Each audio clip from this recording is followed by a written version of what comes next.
Let's set up your white label URLs and branding on Pictor.pro. Before we get started, this is an a la carte enterprise feature. Reach out to support at Pictor.pro to add TIS to your account. Click on the button in the top right of your screen to access your workspace settings. Select white label from the sidebar to open branding options. In the custom domain field, enter your domain or subdomain like yourdomain.com or booth.yourdomain.com. Configure your site-wide branding in the branding section. Select the title section to edit your branding title. Type your preferred site title in the title field. For example, my photo booth company. Click on Logo button to upload your custom logo.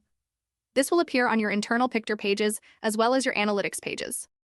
Select your logo from the modal or upload a new one. When ready to apply a selection, click on Use. Click Authorize to authorize your Dropbox connection.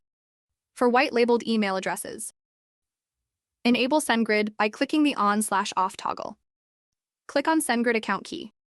Enter your SendGrid account API key. Input your email address into the Enter Your Email field. Enter your email from name. This is the name you want to appear as the sender in the email receiver's inbox.